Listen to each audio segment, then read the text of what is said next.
Joining us for this discussion is UC George, a renowned life coach, leadership consultant, speaker, and writer.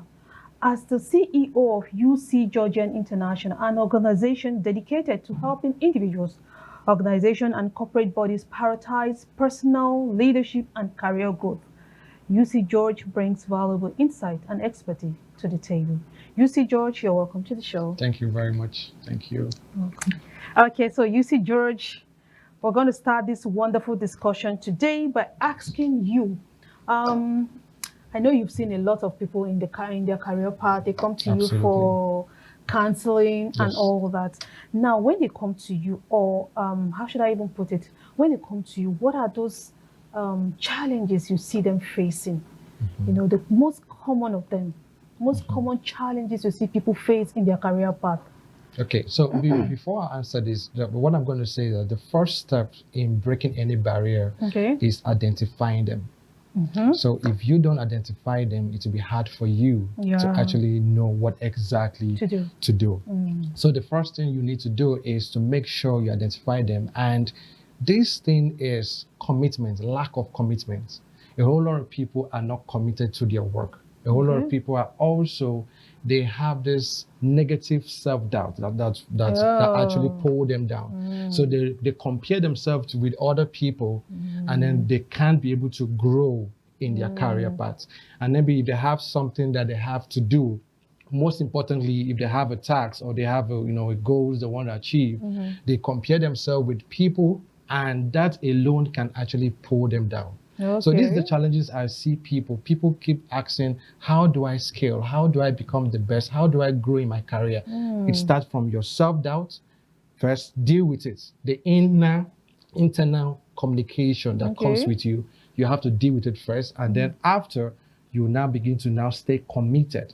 And that commitment comes with your value, knowing what exactly you want to do. Then another thing again is clarity. People are not clear.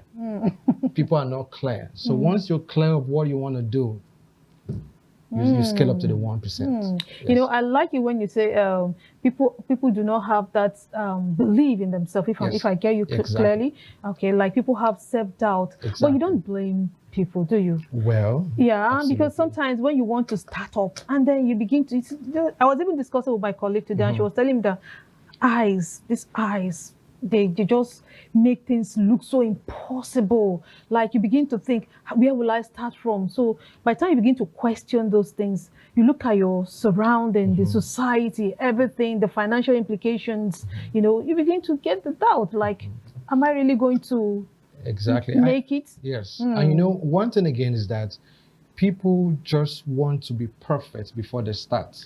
People just want to be perfect before they do something. And you don't just need to be perfect first.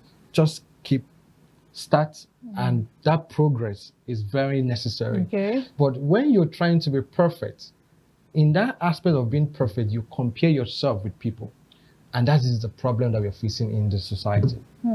Okay, so when people come with such problems, when people come with this kind of problem, what do you tell them? Like people compare themselves to other people who had already started off in that career path. What do you tell them? So what I tell them is that I would just tell them, look at yourself, examine yourself, identify your strengths and your weaknesses. So you need to know your strengths. What can you do very well?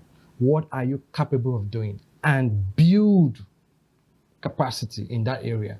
So that means if you are trying to actually do something and you have known your weaknesses and your strengths, you can be able to now look at how you can be able to build yourself, and never you compare yourself with any other person. Just make sure that you're on your own, focus on your craft, and then boom, you're out. Yes. Okay. Yes, sir. Yeah. So one of my brothers once told me, hey, baby girl, we are very happy for you that you discovered your passion and career path very early in life. Yeah. And you've been able to build on it, right? Now, for me, would I say it was accidental or just me going with my flow? This is what I love to do, and I would decide to stay here, right? We have a lot of young people, right, who don't have a clue what career they want to go into or take up, right? How, for the sake of maybe a young school leaver watching us, how do you help them? Do they have to wait until they graduate from the university before they start thinking, okay, This I'd is like where I to, want to yes. go. How would you help them from a Discover. very discover where they want to be? What career suits their personality, intellectual capacity, their makeup, their personality, because there is a career for everybody. Absolutely. Yeah. So Absolutely. what is your advice? So in this aspect, you need to examine, I will put it again, examine yourself. And that examine yourself is follow your instinct. Okay. Everybody is unique in their own way. Just like product activity, we are all products. So in as much as you know that you need to follow your instinct, there's something unique about you. There's something I can do you cannot do. And that is what makes us different. And so the only way you can be able to discover yourself is follow your instinct and ask yourself questions. What can I really do? What can I do that nobody can do better than me? Right? And you don't need to graduate from school before you start following your purpose or following your passions. You can start now. As a matter of fact, I've told young entrepreneurs that learn skills. You can learn skills. Like if you know that you are actually good in a particular area, try to learn that skill and develop yourself. So we have young people who are fashion designers and they're still going to schools. We have people who are going into music and they're still going to school. So education is very important, but at least you still need to balance the equation whereby you need to know yourself, know your strength and start. The most important thing is start. And that's the problem we have in this our society, the fear to start. So once you start, keep pushing. I get to see that this career thing is structured Yes. by the system that we found ourselves in. For example, growing up, the careers we were exposed to, if you're not a doctor, an engineer, Exactly. a banker, a lawyer, Yes. right? Those were the prestigious, in quotes, career. But today they are diverse. Diverse. Yes. So how can you deconstruct that faulty mindset? Yes. So that, because even if you want to try it, you could take a sample of the street. Almost every child tells you the same thing. If it's not doctor, it's an engineer. If it's not that, it's a lawyer. How can you deconstruct that? Okay, good. There's this man that reached out to me and he said that he wants his daughter to be a nurse. And as a matter of fact, he had to make sure that he forced his daughter to be a nurse. And this particular lady has been struggling in school. And I was like, what is the problem? Because she reached out to me and said that this is the problem I'm facing. My dad wants me to be a nurse, but what I'm passionate about is public speaking. Oh. And she's very good at speaking. I was like, you can speak well, but your dad wants you to actually be a nurse. Fine. What you need to do is, in as much as the nursing is the good job out there, go ahead, right? First and foremost, don't allow that your dreams to be the global speaker to actually die. Okay. Keep doing that. You can still go to school, develop that, seek for mentorship, seek for trainings, learn. As a matter of fact, that's the mind. Once you put your mind into something, you're going to learn. I remember then in school, when we have these particular teachers that are so strict, we find it difficult to learn. But when you like the teacher, you actually want to, learn more better. So in this aspect, you not just need to shift your focus in still going to school, try your best, focus on that, and then don't neglect your passion. So as I'm talking to you now, she has her own, consulting firm. She's done. She's a nurse, a registered nurse. And she has her own consulting firm that she's training people. Wow. Instead of her to have abandoned that her passion and just focus on that, she was doing the same thing. I'd like us to talk a bit about having a growth mindset, in tackling career challenges. Some of us, we get to that rock or that point in our career life, and then we just want to give up. So when you find yourself in that situation, because remember the Angelos, the poets, the opening, my opening speech there, she said we shouldn't allow the circumstance define us. Yeah, those things, they come, you can't control them. But when they come, what can you do, to shake off those failures around and all that. So that's where I want you to talk about, what I want you to talk about. Talk to people, because I know there are a whole lot of persons who are facing so much challenges in their careers and they're almost giving up. You understand? So what can you say to them? All right. So if you're facing difficulties in your career, another thing again that you need to focus on is learning. People are not vulnerable to learning. Okay. In as much as you identify those barriers, you still need to keep learning. So how do you learn? Could it be skill gap? Is it that you're lacking skills? So you need to keep learning. For example, you are facing difficulties, maybe you, as a career person, you have not been promoted, for example, and you have not been promoted for like years, and then you're stuck. That's the fixed mindset. You're stuck in this particular thing and you have not been promoted, and you keep asking, what can I do? When you seek answers from within, the other thing is when you learn, you keep learning from that mistake. That's the resilience. Okay. And our resilience is the ability for you to bounce back, even in your failures. The ability for you to bounce back and still stand firm. Learning. Don't ask, why me? How can I become better in this particular thing? Okay. That's very, very important. That's very important. Sometimes I feel probably you're not telling us all. I was expecting more though, because someone asked me earlier on, some days ago, that she just, this is something she loves to do, but all of a sudden the zeal is no longer there. She feels like she wants to just give up, Then I asked why. So she was like, she's doing other things, those things are also bringing joy to her. But this is something she has been doing. This her career path is something she loves to do. But now she feels like it's no longer giving her that joy she once had, know. So I'm beginning to wonder now, where is the joy, or how did she get to that point that there's no longer joy in something that was once gave her so much happiness? And that comes with discovering your why. Why are you doing this? If your why is not stronger than what you're doing, you would not be able to achieve that. Your why must be strong. If, for example, you're doing something and then you lost motivation, and you don't have a strong why, because that's your strong why is what's going to push you and keep pushing you. So even though you feel like giving up, even though you feel like not, that you just want to start all over again, but when you have a strong why, that why will keep telling you that you gotta do this no matter what. You gotta do this, and that is very, very important.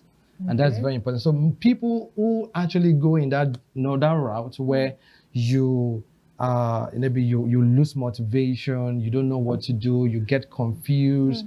The best thing to do is to know why did you do it before? In the first place. Why did you start to do that particular thing? And then if that why is very important, it will keep you moving. It will keep you moving. All right, Esther. Okay. Do you really think that one of the causes or challenges that one may face in a career could be improper planning or time management? Now, the time management, I mean, is not necessarily the chronological time. You may be on a particular career for a period of time. Like she talked about, you've been here and then you're stuck. You just feel like no more joy, no this or that. Is there like a span, a number of years one may put into a career, and then you get to a point where you climax or you like hit, a block? You do not find, let me give a typical example. Okay. In a public school, it's either you are a teacher or you are a vice principal or you're a principal. So as soon as you hit that, maybe you become a principal at your 35th year of service, right? But you're still young.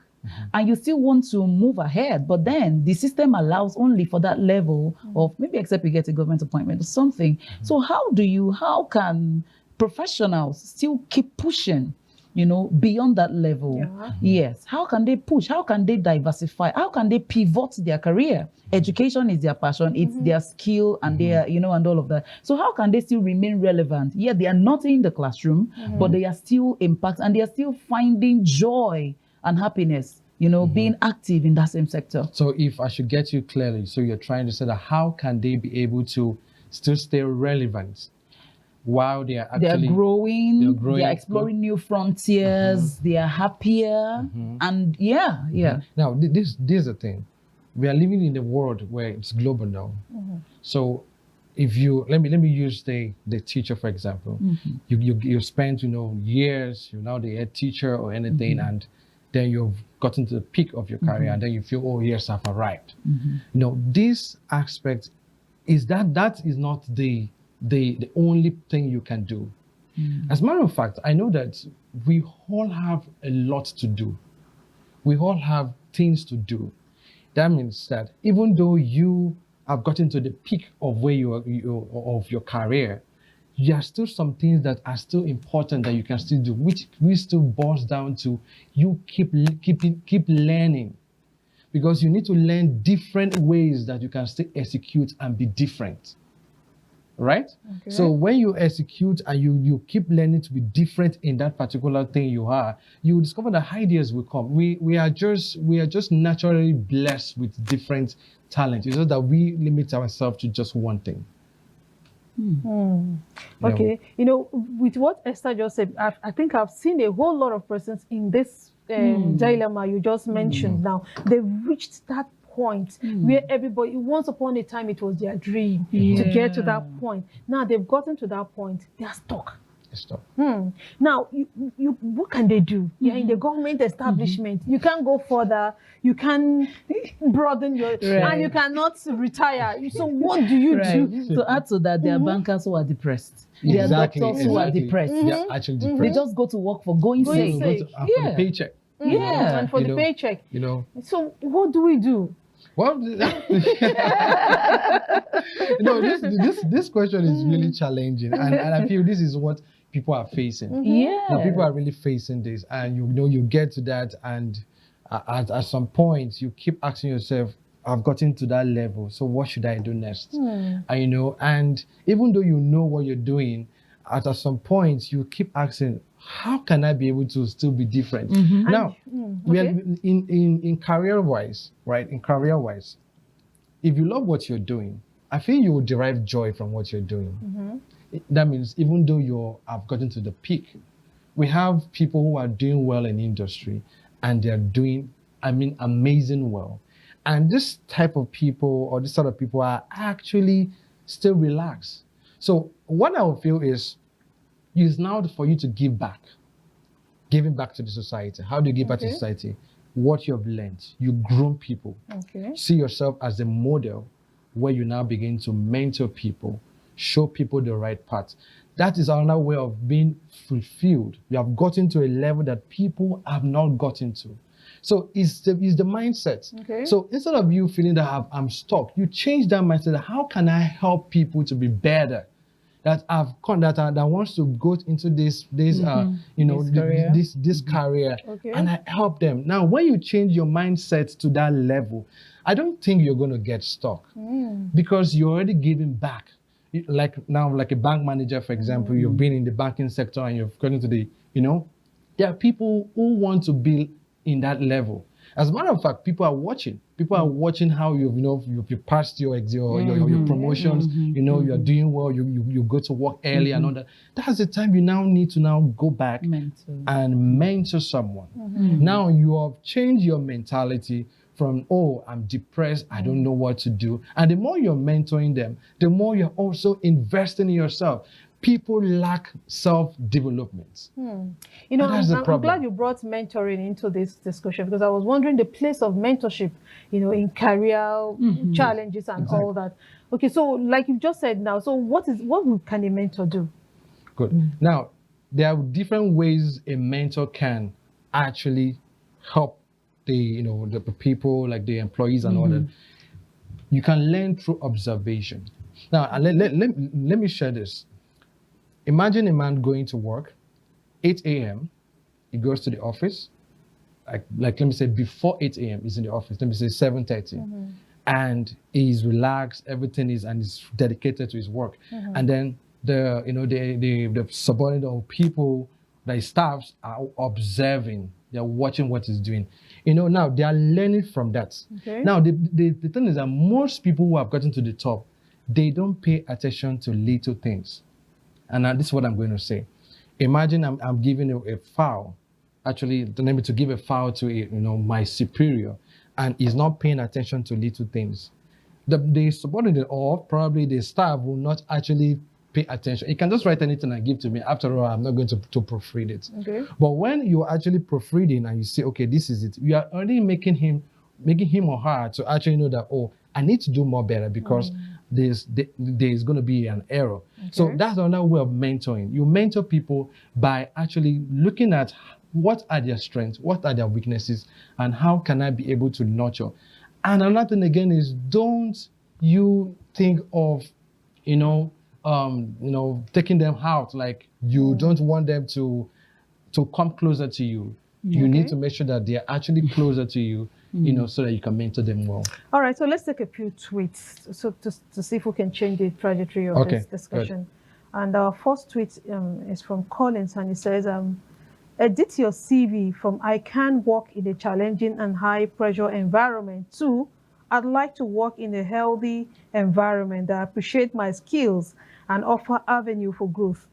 Working in the worst condition is not something to be proud of, and it doesn't make you a better candidate. True. And the next tweet says, do hard things. You will stand out easily, okay? Be proactive and deliver solid work. Your work will speak for you in your absence. Absolutely. Be a team player, but don't be humble about accepting recognition for your ideas. Be an active participant in extracurricular activities. Yes. All right, so this one is from Shaka, and he said, youth, talking to the youth now, some of the career mistakes you must avoid at all times are, 1, missing deadlines, repeating mistakes, overworking, settling for less, fear of networking, giving up learning. Face each day as a new day. It's never easy and nothing easy. And nothing is easy, not even failing. Okay. All right. So, you see, would you want to react to any of this? Any of these tweets? Like the last one that says that what the last one that shows some of the career mistakes you must avoid. Career mistakes, exactly. So now the career mistakes you must avoid. Well, number 1, proper planning. Okay. Time management. I train people and I tell people that you need to know your MIT. The MIT is your most important task. Okay. That means every day, if you're working in any organization, know your MIT. And that can actually help you to organize your day, can help you to plan your day. The most important tasks, and the most important tasks should be 3. The 3 most important tasks that if you're able to do this carefully, if you are able to work on this and it has a serious consequence, if I don't do this, it's going to have a serious consequence in me, right? So if you know your 3 most important tasks, I know that alone can actually help you to organize your day, help you to organize your life. Because the thing is that we all have a whole lot of things to do. As a matter of fact, we have so many things that piling up, and we don't know how to organize. So proper planning can help you to be different. Proper planning can help you to actually grow in your career. Okay. Yes. All right. Let's talk about this first tweet that got my attention. It says, edit your CV from I can work in a challenging and high pressure environment to I'd like to work in a healthy environment that appreciate my skills and offer avenue for growth. Absolutely. All right. So, because I see when people go to search for jobs, they I don't know, they derive this joy in saying, I can work in any Under pressure. I can work under pressure. Any pressure. I know I can do it. And I think employers look out for that. So this person saying this now is like a change of orientation. what we used to know. So how did you accept this? Well, or what do you say about this? Well, if you're editing your CV to that aspect, that to changing it, Well, what I feel you need to do is that if you know you're changing it, you must be really sure of what you're doing. Like now, if you write, I can work under pressure now, for example, and you're given a task to do, because that's what a whole lot of organizations are actually looking for. Someone who can work under pressure and say, yes, this person is doing well. And then you're given a task and you're not able to deliver. Understand? It all boils down to you as a person trying to make sure that you are able to deliver in that aspect. So instead of what I really believe in that, I believe in that tweet. You must be honest with what you are actually offering. Understand? So people can begin to know that, okay, this is what you can do. But even though you want to work under pressure, you still need to make sure you develop that capacity. But do you know that the response that the tweet, needs young professionals to use, that is, I'm looking forward to working in an environment where my skills are appreciated, I am valued. It's what is lacking in today's marketplace. Yes. Most employers or some employers are looking for people to use. Yes. And when they come on board, right, you are giving your job description containing a particular thing you're expected to deliver on, right?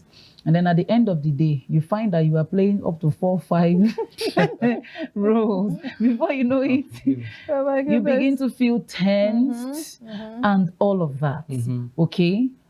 So how would you advise? Now, we're talking about the young employees. Yes. What would be your take? Let's reverse it as touching the employers. What would be your advice or your counsel to employers on this subject matter, that particular tweet? Okay, rather than make their workplaces a place where they're looking for people who work under pressure and work in tight, stiff conditions, neck-breaking conditions, they should make it friendly, where they value employee skills and all of that. How would you advise them differently? For the employers, what I would advise is you seek out training the staffs.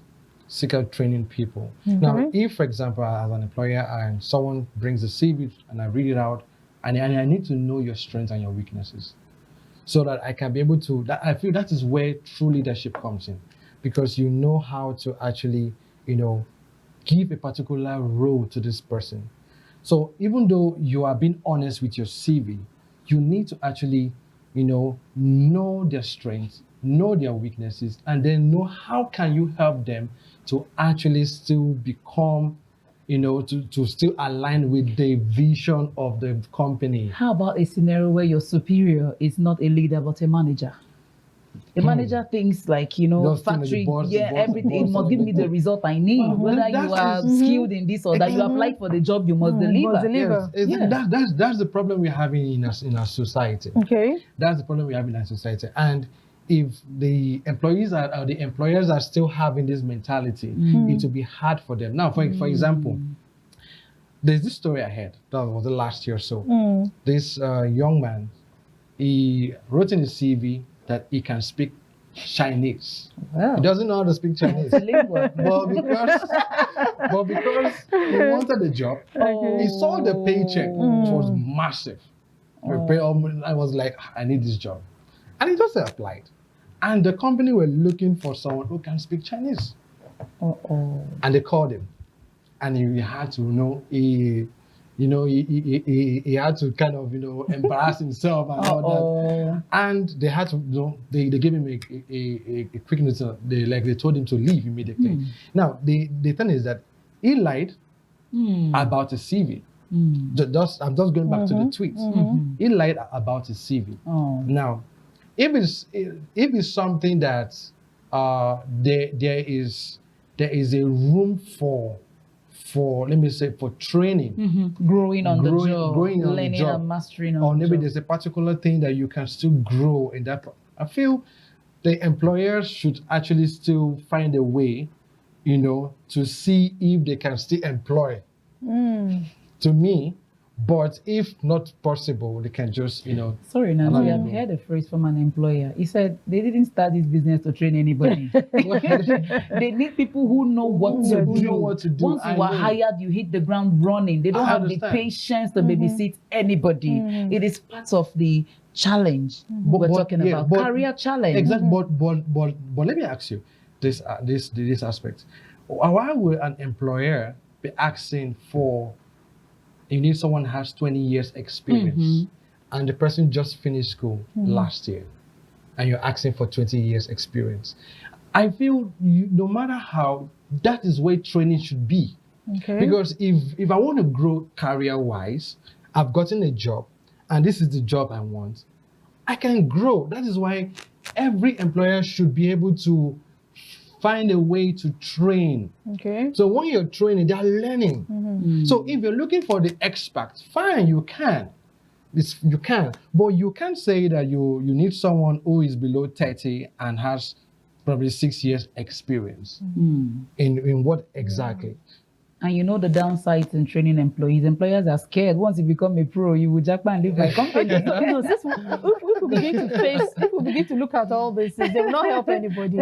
Okay, but then the truth is that what is the role of employers in helping their employees to overcome some of these career challenges? The role of the employers is they should actually make sure that they, I know there's some organizations I've trained, and I keep telling them that you should organize trainings, productive trainings, where you get to ask them your strengths, your weaknesses, how can you redo this? And the funny thing is that these people, they are willing to bring in 100% to the growth of the company. Okay. But all what they are just lacking is that opportunity to actually train themselves and groom themselves to actually do more. So my own advice, my candid advice is employers should find a way, get trainings. If it's for you to invite people, external factors, external consultants to come, you train them. You now give them a space from 90 days or maybe 6 months. Try to see how has this person been developing after the training. How have you been developing yourself after the training? And if the person is still stuck mentally, then you have the right to say, we don't want you again. Okay. Because you have created a pathway for them to train yourself and become good. And if you cannot be able to do this. Okay, so is the training and retraining, do you think is the only path, is the only role employers can play? Are there other things they can do, Well, yes, there are other things. Okay. There are other things again. Aside from the training, I still feel that employers still need to actually have that kind of conversation, that relationship. Okay. There must be that bond relationship with them, whereby you still try to, have that dialogue.